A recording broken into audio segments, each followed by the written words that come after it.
Okay, so good evening, everyone. My name is Debbie Keener. I am the head of community service and adult programming here at the Oceanside Library. I encourage you all to go to our website and check out all our great programs that we have coming up. If you're an Oceanside resident, keep a lookout for our newsletter next week for our November and December programs.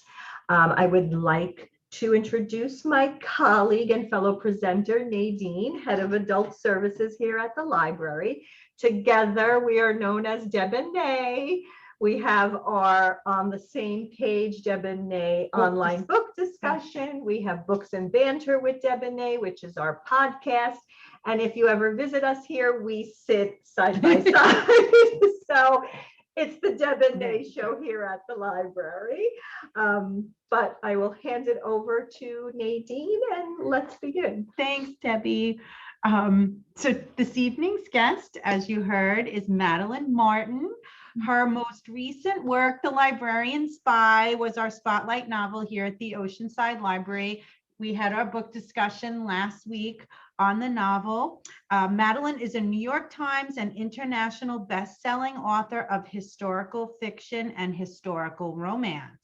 She lives in sunny Florida. That's where she's coming from this evening with her two daughters, known collectively as the Minions, one incredibly spoiled cat, and a man so wonderful he's been dubbed Mr. Awesome. She's a diehard history lover, and if you've read her books, you know that, who will happily lose herself in research any day. When she's not writing, she's researching and momming, and you can find her spending time with her family at Disney. We spoke to her about that, or sneaking a couple of spoonfuls of Nutella while laughing over cat videos. She also loves to travel and attributes her fascination with history to having spent most of her childhood as an army brat in Germany. So thank you for joining us, Madeline. It's so great to have you. I really appreciate it. And thank you also for selecting The Librarian Spy for your book chat as well. That really means so much to me. Oh, you're very welcome. We really enjoyed it. And with the title like Librarian Spy, you got us hooked right there. Well, thank you. So you have we always like to ask our authors to start with, tell us a little bit about yourself. What did you want to be when you were growing up? Well, first I wanted to be a mermaid, and then I realized that was not possible. and then, the thing is, because I've always been a reader, and I always secretly wanted to be an author, but for me, it felt so sort of pie in the sky, like, oh, I want to be an actress or a supermodel or something, it felt completely unattainable. So then I ended up I ended up being a business analyst is what my actual job was, until about 2.5 years ago. Up until that point, I was writing and working as a business analyst. And then, so my mom had sent me a box with all of these old papers and stuff from when I was in school. And I found all of these little books that I had written, where it'd be like a chapter or two here or the outline for a story. There was even this whole like hardcover book that I made for a story that I illustrated myself when I was like in 5th grade. That was, believe it or not, girls who have a plane crash and turn into mermaids. Oh, apparently it was like this like theme kind of going through here. So that's sort of how that all went. But even when I went to college, I went for business administration, and then my minors were economics, political science, and accounting. So literally nothing to do with writing or history. Wow, that's amazing, actually. Yeah. Oh, so what inspired you then to write The Librarian Spy? Was it a story you were sitting with, or like what sparked you and sparked your interest in that story? So being a lover of history and just like really enjoying reading about a lot of historical facts and like sort of things that pop up, I actually read an article that was talking about the librarian spies with the OSS and the IDC department, and how they were actually sent over to these neutral countries without any training, really. And that was already interesting enough. And then when I found out that Lisbon, Portugal really inspired Ian Fleming's 007 and the Casino Royale, it just seemed like such a fascinating story to have this like sort of hapless librarian tossed into this, hyper consummate spy situation. And I've never really been the spy kind of person. Like my ankles pop. I have a hard time keeping a good secret. Like I would never be a good spy. And I would definitely rather read about them. And so I kind of thought to myself, I would probably be a spy like that, that gets taken from a job as a librarian and put in, and like, I could totally do this. This seems really, really cool. And then you get there and you're like, actually, this is way bigger than I thought it was going to be. Right. So that's kind of where I got the idea as far as Ava's side goes. And then from Elaine's side, unfortunately, not every single idea that we pitched to our editors is a likable one. And so I had been really excited about this one particular idea, and it was a no. But while I was doing that research, I kind of feel like there's no such thing as wasted research, because you always learn amazing things about the world, about people. So I actually had learned about the woman who inspired Elaine's character, Lucienne Guisniac. And she worked with the French Resistance in Lyon, which was the heart of, is actually the capital of the French Resistance. And it was very uncommon for women to work with printing presses, but she actually did work with them. So I figured, with a woman who goes to Lisbon and is researching, all of these foreign periodicals that are coming in, including the clandestine ones, how incredible to really tie in this woman who I'd read so much about and was just so in awe of, as the woman who creates a clandestine article that she finds, and that sort of, brings them together. Oh, yeah. Did you, your bio, I mentioned that you spent a lot of time overseas in Germany. Yes. And your two historical novels, and we'll get to some of your other novels, but your two historical fiction novels are both World War II stories. How did that, what's your, is that something you like to read about World War II specifically? Did the fact that you were in Germany growing up there have something to do with that? How did that come about? Yeah, so I've always loved historical fiction. It really has just been a favorite of mine. In fact, my favorite series when I was a little girl that I read so many times over was The Little House in the Big Woods and The Little House on the Prairie. I loved it. I always wanted to be Mary. She was so good, and she was everything was perfect. But I was unequivocally Laura. I mean, no matter how hard I tried. It's so funny. I had that box set in my room. Did you have it too? I think we all did. And I just wanted to get through all those books, and like such a nerd. Like I just wanted to read every book, and that's so funny. It's true. It's one of the first historical fiction series I've ever. Oh, I loved it. Like I wish that I had like a pig bladder so I could blow it up and bounce it like a balloon. In fact, one time I even my mom got mad at me because I took maple syrup and I poured it all through the freezer trying to freeze it. Not that the kind you buy at the store is pretty much all sugar and right. She wasn't too thrilled about that. But yeah, so World War II is a time period that has definitely fascinated me, and that does come from having grown up in Germany. And for me, I had a child's experience in Germany. Like we had survivors who were brought in to talk to us. We were taken to like different areas, and we did different tours, and we were taken to museums, and we very much were shown like this was a time period that was awful, that this should never happen again. We always have to remember that this happened so it can never happen again.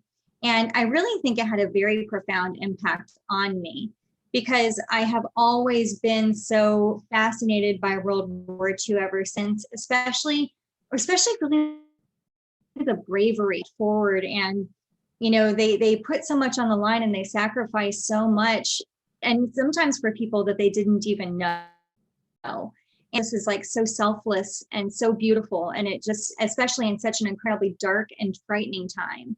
And even just learning how people learned to work around certain things, how creative people were.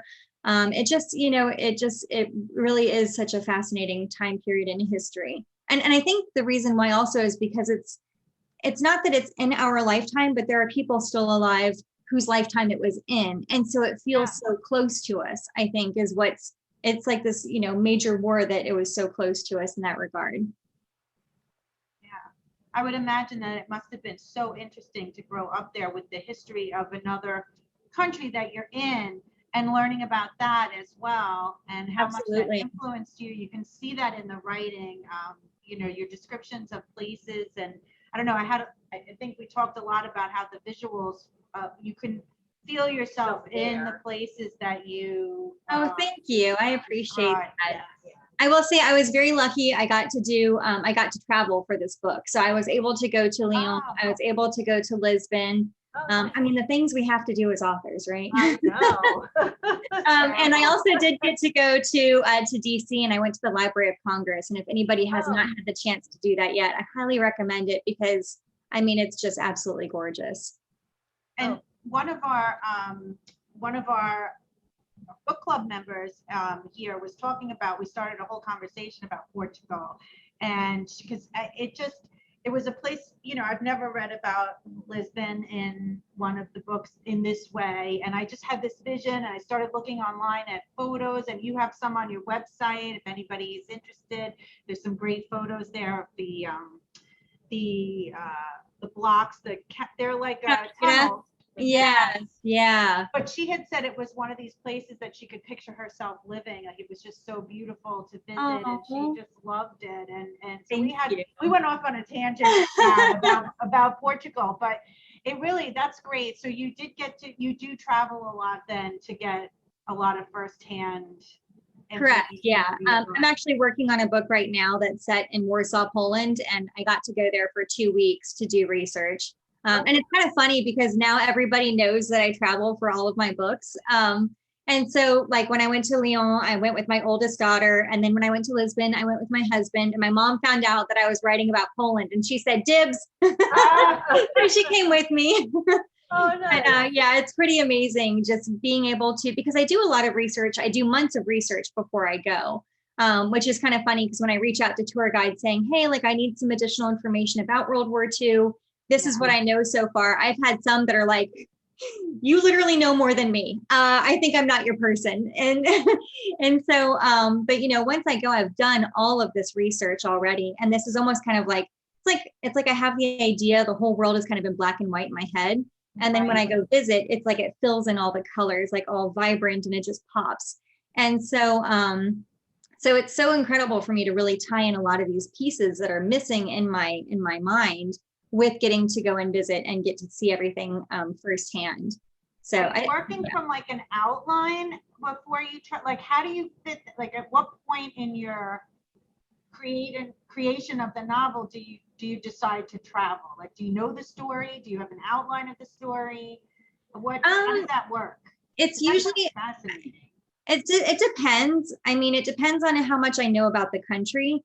Okay. So like with Portugal and France, like I knew a considerable amount about France. I didn't know as much about Lisbon.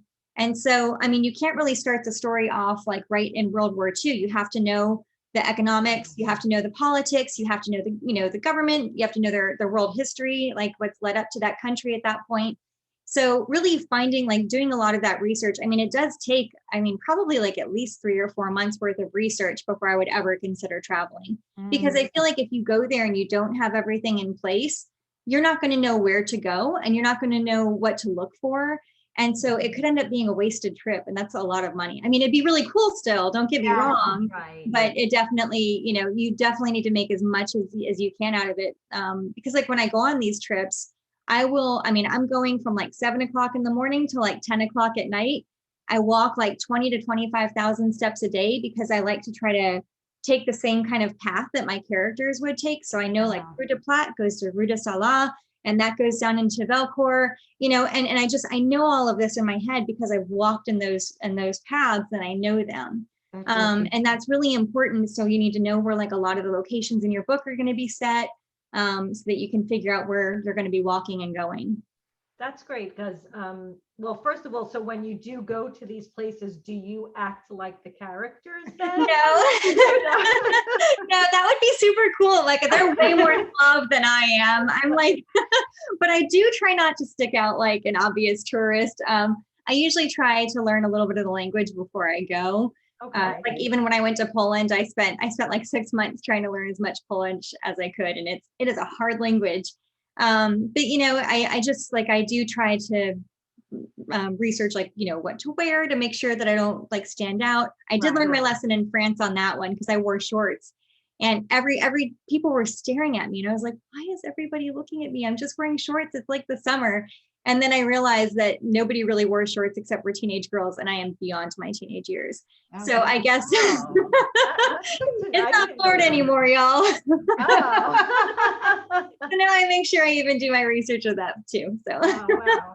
Well, I like the fact that you do your research. We won't name names, but we did have an author who the story was set on Long Island. Oh, right. And she, in the story, said that she drove from way out east. It was like Montauk to almost Queens, which anyone from New York knows you can't do that in a half hour. It takes about 2 hours. So and in the story, it was like, and 40 minutes later, I was in Queens, and we were like, yeah, she didn't do her research. You know, I bet she didn't. I bet she did Google Maps on that at like 3:00 in the morning when there was no traffic. That's probably what happened. That's so true. So we like that you do your research. Thank you. I appreciate it. So there's so many characters aside from the two main characters. So there's so many characters in the book that really make up the story. How do you keep track of everyone in the book and what they're doing and how they move the story along? So I do full character charts for all of my characters. In fact, I like to pull pictures online of people from that time period. So I can't ever share because it like might be someone's grandma. But for me, it helps me build my characters. In fact, my dad was looking through some of the pictures for one of the men who worked in the warehouse with Elaine. And my dad goes, "Is that Bing Crosby?" And I was like, "I don't know who Bing Crosby is." And apparently it was Bing Crosby, but for me, it was Antoine. It looked like Antoine in my head. So, so it was Bing Crosby? It was. Yeah, there you go. I put that together, and I think, like, what does this character want? Like, kind of like, what are some of their fears that they've had in their childhood? Like, that what happened in their childhood to make them have those fears? And so I really do build all of my characters. And, you know, if it extends for a drastic amount of time and you know them for a while, like for anybody who may have read The Last Bookshop in London, you know, that book took place before the Blitz and after the Blitz. And so all of the characters had a significant arc that they went through, just like all of us aren't the same people at the end of COVID that we were when we were before. And I mean, you know, we had so much going on. It changes who you are. And a lot of it has to do with a lot of our core values and the things that we want and who we are as a person inside. And so I do try to do that with all of my characters. As far as keeping track of them, I don't know. It just like some scenes have people and some scenes don't. And then, you know, and then if I haven't, like the book I'm working on right now, I've got some people where I'm like, oh, I completely forgot about this person. I'm just going to delete them. Well, it's funny, as we came on, I was looking at your board in the back, and I actually thought your whiteboard was your character timeline, but that might be, what is that? Tell us about that process you got going on. This helps me keep track of all of my my quarterly goals. So the top is what needs to be done. The middle is what is in the process of being done. And the bottom, which is sadly never completely filled, is what has been done. So it just helps kind of keep me on track with all of my goals and everything. That's great. That's really great. I imagine it's really hard to do. Do you write more than one story at a time, or do you get the ideas come in like multiples, or how does that work for you? I did historically. This is actually the first year that I've only written one book in like a really long time. But for a while, like when I was working my day job, I was writing 6 to 8 books a year because I was writing romance. Yeah. And that was pretty crazy because you really are plotting one, writing one, editing one, copy editing one, releasing another, planning the other one. I mean, it was definitely like a, what's it called? Like juggling for sure. Yeah. That was a little bit harder to keep track of. I know one time I even had an interview, and for the life of me, I could not remember the hero's name. It was gone. I even had to actually get the book and look up his name because it was just like, I had so many. Yeah. And I didn't want to call him the wrong name. That would be embarrassing. I was going to ask about that romance book. Oh, go ahead. So so you are well known for your historical romance. And when we had our book discussion, we were talking about you making this switch to historical fiction. So this is the second book that's published in just historical fiction, although your historical romances also have, the history in them. Do you Right. enjoy writing one more than the other now that you have this experience? And, tell us about that switch that you made. What made that happen for you? So I'll answer the second question first because it kind of ties into it. So, initially I started off writing like around the 1600s, that time period. And then I thought, oh, well, what would it be like to write about medieval times? Like, I'm curious about that. So then I spent like a year researching medieval life. And then I would write my books. And then I thought, oh, what is Regency like? And so then I spent another year researching Regency. And then when in 2020, I just kind of decided, you know what, I really want to write a World War II historical fiction. Like, this has been something I've been wanting to do for a long time. And I had been at a job for 16 years and we just didn't have enough work. And so I got laid off and I decided I'm just going to write full time and I'm going to do this World War II historical fiction. And so I completely lost myself in research about the Blitz in London for several months. And then that's when I wrote that book. And I sadly did not get to go to London because we were in the middle of the pandemic, like really in the very beginning of it. Yeah. And, but I've been to London so many times that it wasn't that big of a deal. But yeah, so I realized with writing The Last Bookshop in London, I really just like the research.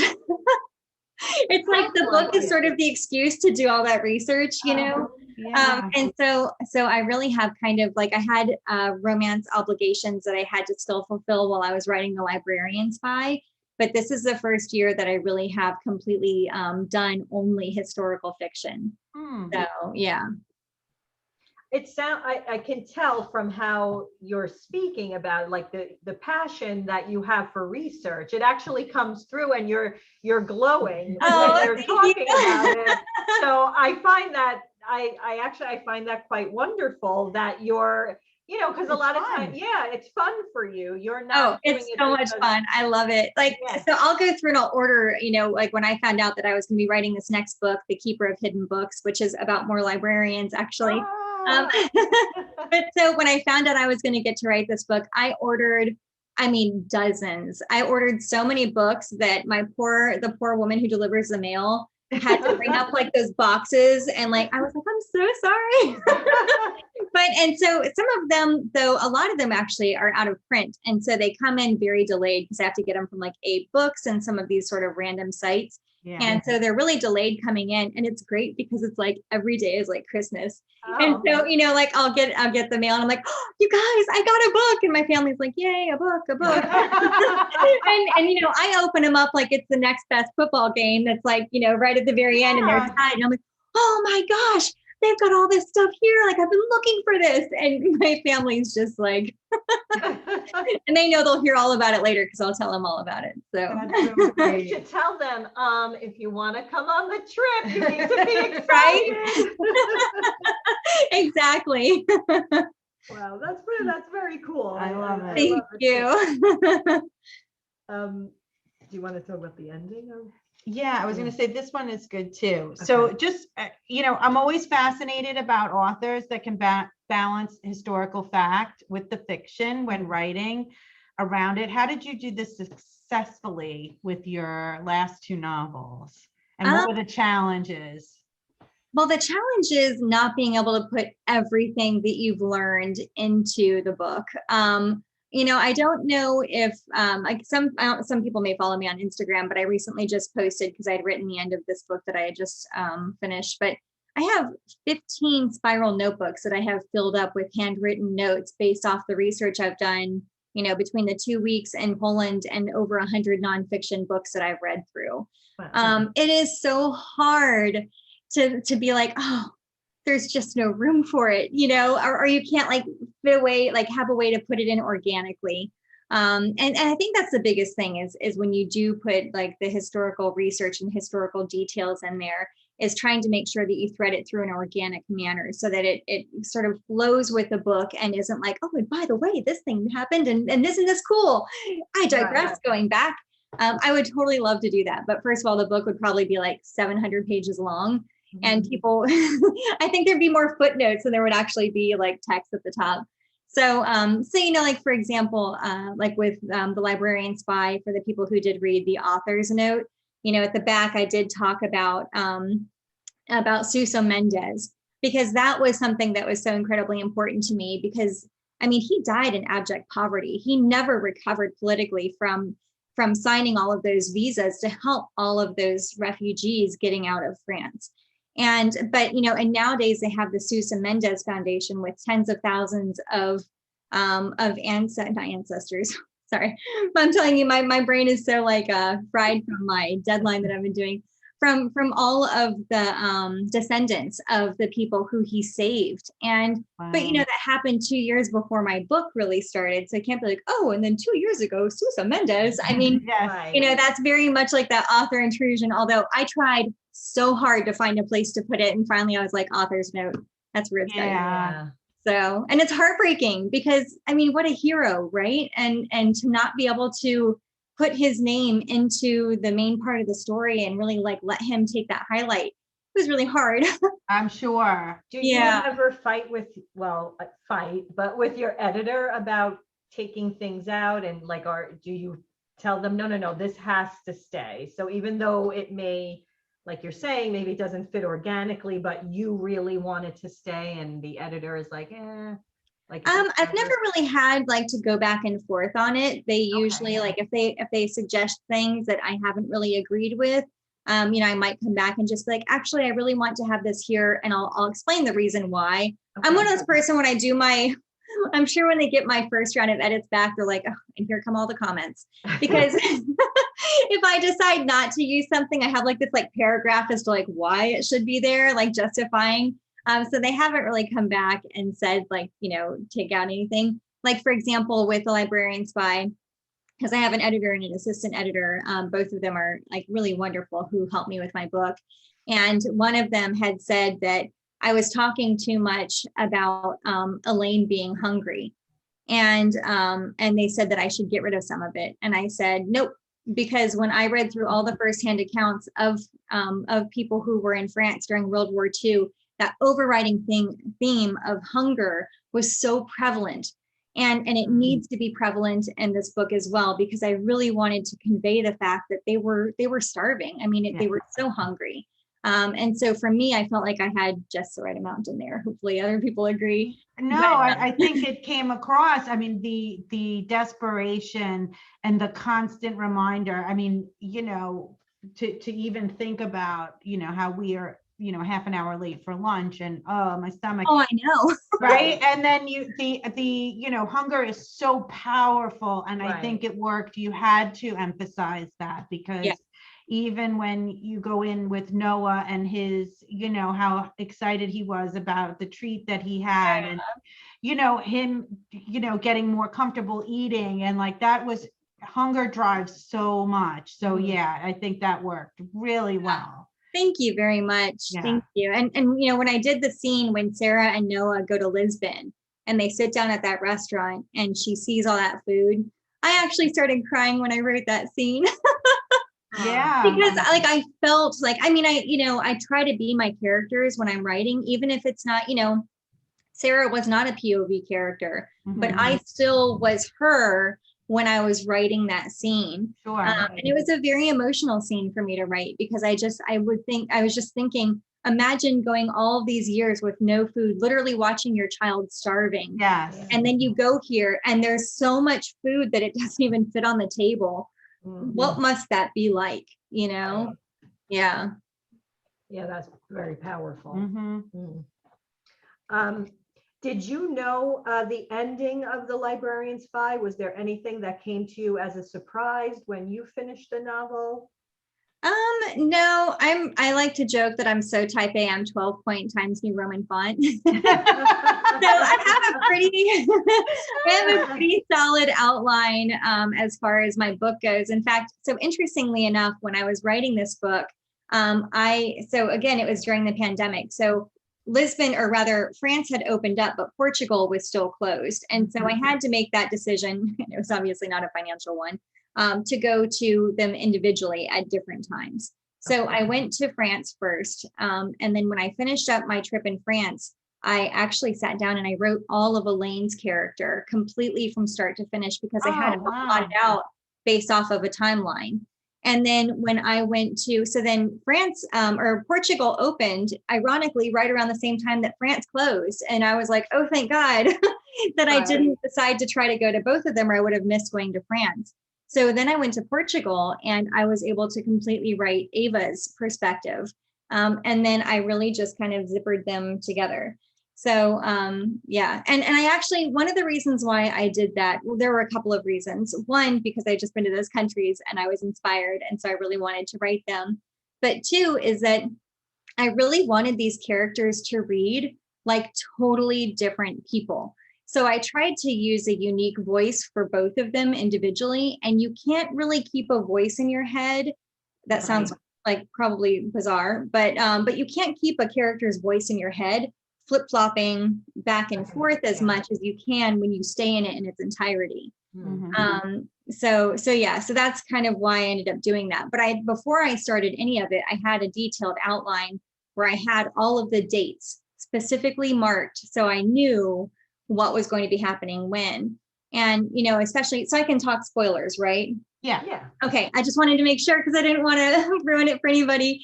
But, you know, so at the end, when like, because we all know they don't get to really meet until the end. And so I really wanted to make sure that their lives were pretty parallel. I didn't want to make it so blatantly obvious, like this happens to her and then this happens to her. But they really did. I worked very hard to make sure that they both had really parallel lives running alongside one another. And then, you know, at the end when they met, that was historically accurate. I had thought about trying to have them meet earlier, but, and I always kind of err on the side of historical accuracy with this, it literally would not have happened. I mean, there's no way that either one of them would have continued the war efforts that they were supposed to do to help their countries and left the country that they were supposed to be in to go and meet one another. You know what I mean? Right. Yeah. So, so I knew that. So that's why I tried so hard to parallel their lives alongside one another. That makes sense. You know, one of the questions that came up when we were talking about the book was Elaine, and that, again, spoiler alert for anyone, but that she did not die. Yes. Everyone was very surprised, and we kind of talked about, did we think you know, were you considering killing off a character? Because some authors do that, and some of the books we've read, you know, you don't realize that voice disappears at the end. Right. Was that something you thought about, or did you know that they were going to come together eventually? Well, I knew that they were going to come together at the end, but I also knew that she was going to survive, because that's exactly what happened to Lucienne Grisniak. Okay. So that whole entire attack that happened, it wasn't Nicole that ended up being killed, which really would be like Nicole, but I feel like weird saying that. But you know, with Nicole, it wasn't actually like Nicole. Nicole wasn't based off of a real character. She was sort of based on almost a conglomeration of people who I read, and I morphed her into that character. But I loved her. She was so fabulous. Oh, we loved her. Yeah. She was one of my favorite characters to write. She was just so wonderful. But I say that sounds probably conceited because I made her up, but no, absolutely not. But you know, so there was somebody who had gotten arrested, and then a couple days later, the whole warehouse was ransacked. And you know, if you think about how long it took for them to bring these printing presses into this warehouse, you can't just like, hey guys, we're going to move location. Like, no, that's, and especially because the war was almost over, it was almost kind of like a game of chicken. They knew that the Nazis clearly knew where they were. They were just kind of trying to beat out the end of the war. And unfortunately they didn't. And so it happened exactly like I told about it in the book, where at the very end, let me think, is it Marcus? Was that what I ended up naming the character who was the manager of the warehouse? Marius. Yeah, with an Mary. M. Okay. Yeah. Yeah. Sorry. I'm like, I don't know. Happens- Not a pressure. I know. This is what happens to my brain on deadline. Hey. Oh my goodness. Yes. So he actually was a man named Andre Boulay. And he was exactly how I described how he'd been arrested several times before. At one point, he actually managed to escape because he had gotten so skinny. He literally stripped off his clothes and squeezed through the bars of the jail cell. Isn't that crazy? And that's how he escaped one time. But he had already been arrested several times before. And he was like, they're not going to take me alive. I'm not doing this. And, Lucienne had looked at him and said, well, don't leave me. And so he shot her. And she woke up in the hospital and the bullet had just grazed the very top of her liver.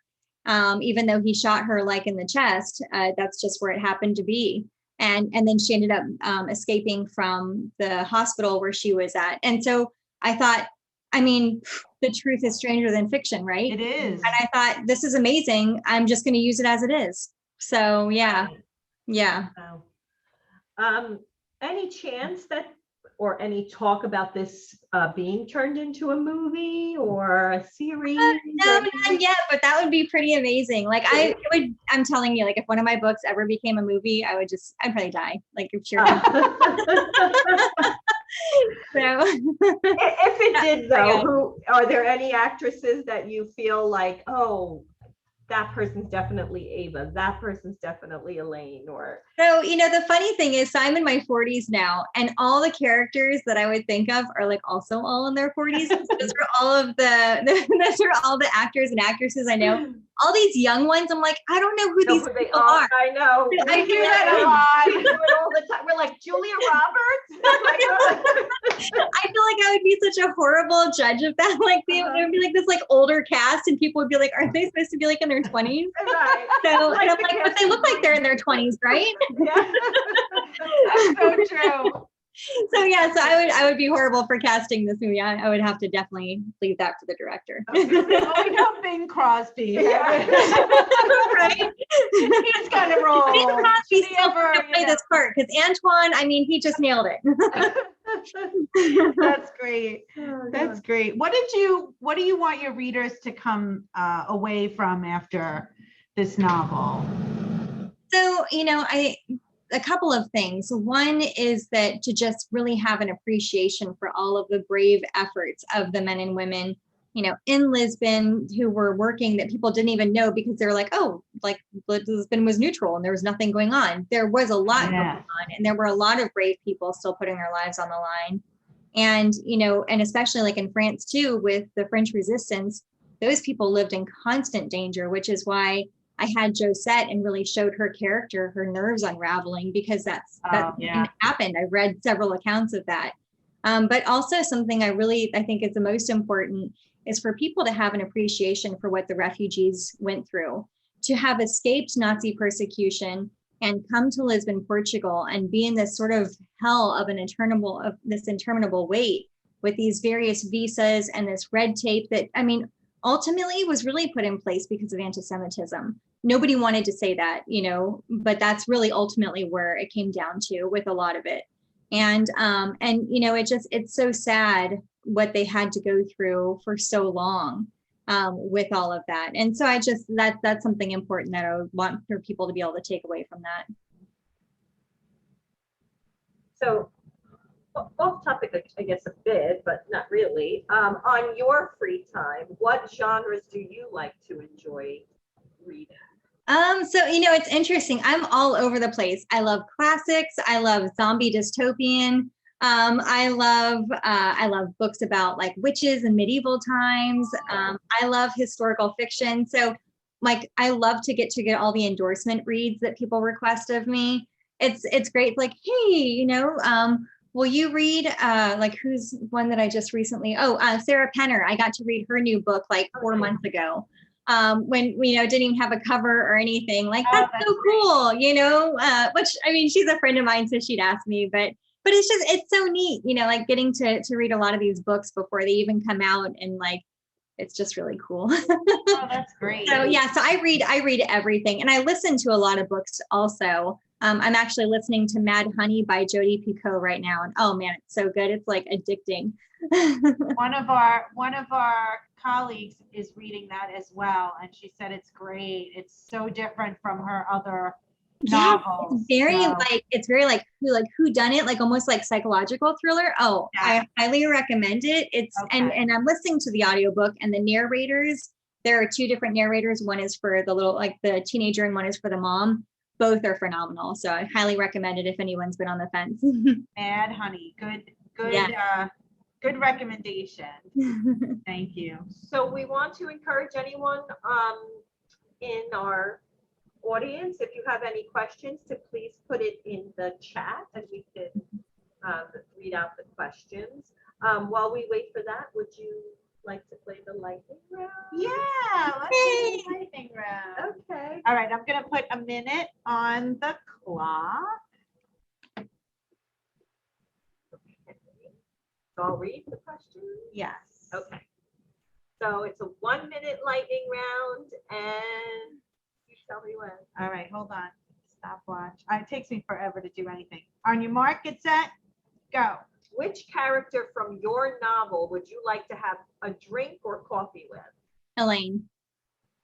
What was your favorite pandemic cocktail or snack? Wine. Good. What shows have you been binging? Oh, Love It First, or Love is Blind. It's like the ultimate trash TV, but it's so good. We love trash. And also the dragon one and the Lord of the Rings one. Those House also. of the Dragon. Yeah. Yeah, we need more, like 8 episodes. It's like popcorn. Where's my butter? You know? Totally. Right. Theater or couch? Oh, a couch. Couch. Okay. Yeah. What book were you forced to read as a child or in school, but you enjoyed? Catcher in the Rye. Okay, so did I. Can you recommend a book from an author we wouldn't have on our radar? Let's see. Yes. Conroy Martin. He wrote a book called Push Not the River, and it's about the Polish Revolution, one of them. And it's so well written. In fact, it actually had to wait to be written because he got a diary that was put in a safe because it was too risque by Russian standards, and it couldn't be released until Poland was actually free. And then it could come out of hiding, and he used that diary to actually write this book. James Conroy Martin, I apologize, but it's called Push Not the River. Such a good book. Push Not the River. Yeah. Was that something that came up in your research, or you just happened to have that? No, I think I probably read this about like a decade ago, if not maybe 2 decades ago. It's been a long time, but it was so good. I bought it for everybody I knew. Oh, wow. Okay. Yeah, it was like a total Push Not the River kind of Christmas. Everyone, you know how it is when you find a book and you love, you're like, everyone must read this right now because I want to talk about it. Yes. That's so funny. Well, we're over the minute. We are, but that's good. Oh, sorry. Great. I know I went like on a tirade with that. So No, that's I like perfect. it. Do we have any questions in our chat?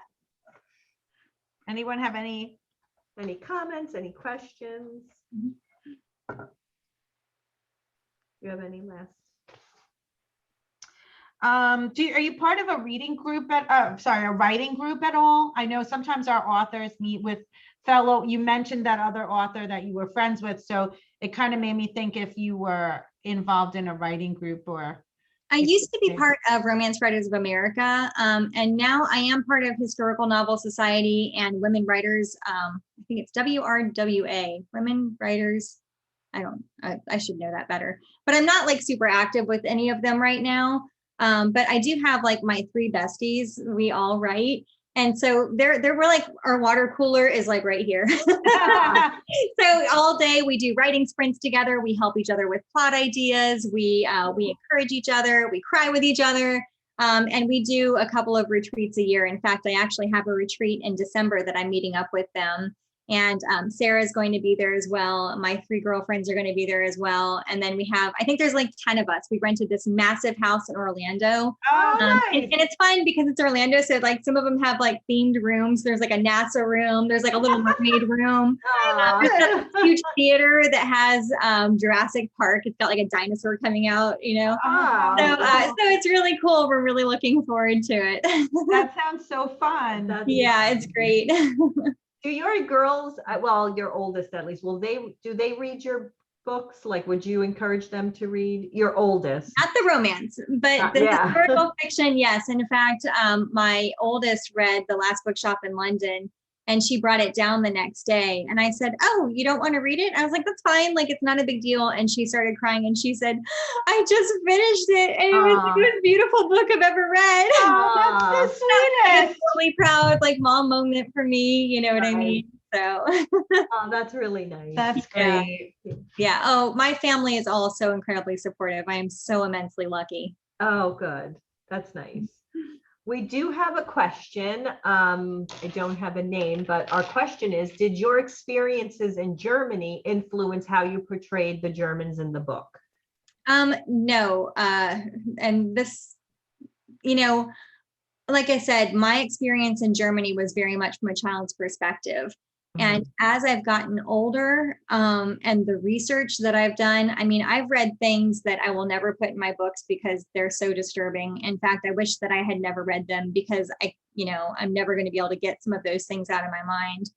And I'm glad that I lived there when I did not know those things, because I think that it would have been a lot more difficult, especially like, just like with the older population and everything, to be able to disconnect myself from some of those things. And that's a hard situation, I would imagine, because of course not everybody felt that way.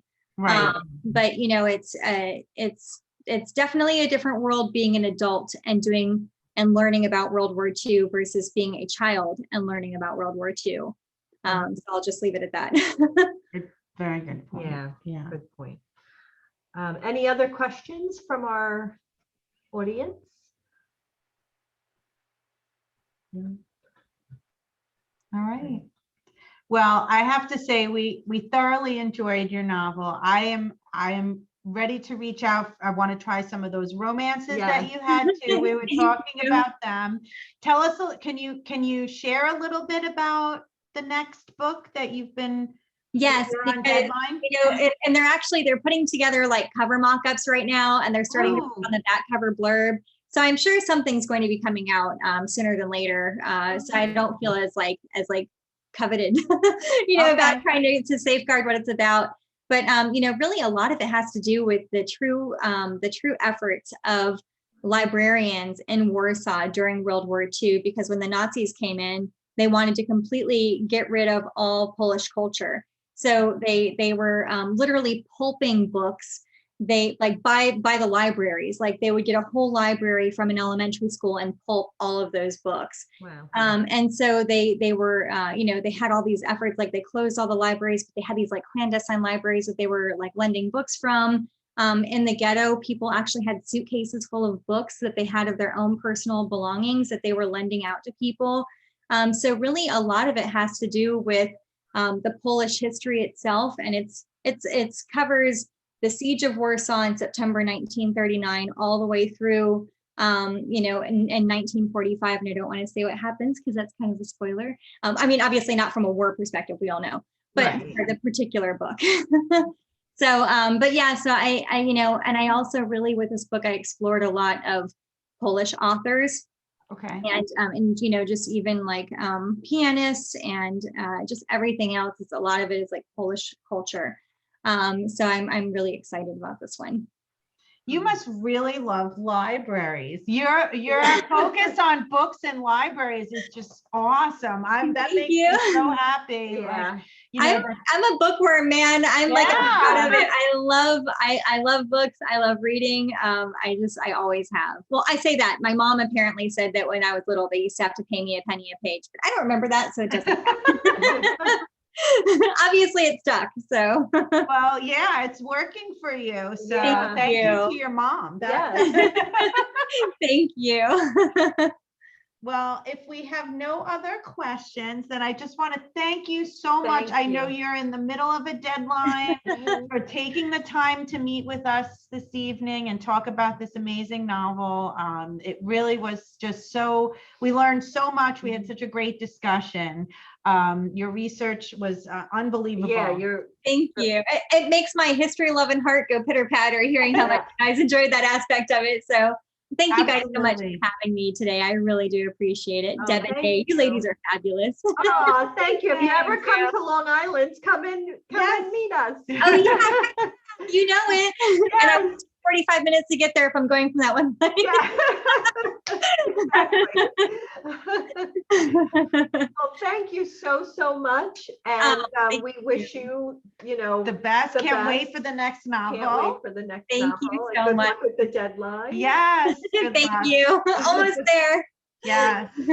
Um, Thank you everyone for joining us. And Thank you. we want to wish everyone a lovely evening. mhm. And keep your eyes on our website for other great things that are coming in our next book and all of that fun stuff. Yes. So Bye. good night, Thank you so everyone. much. Have a good Good night. night, Madeline. You too. Take Good care. night. Thanks, you too.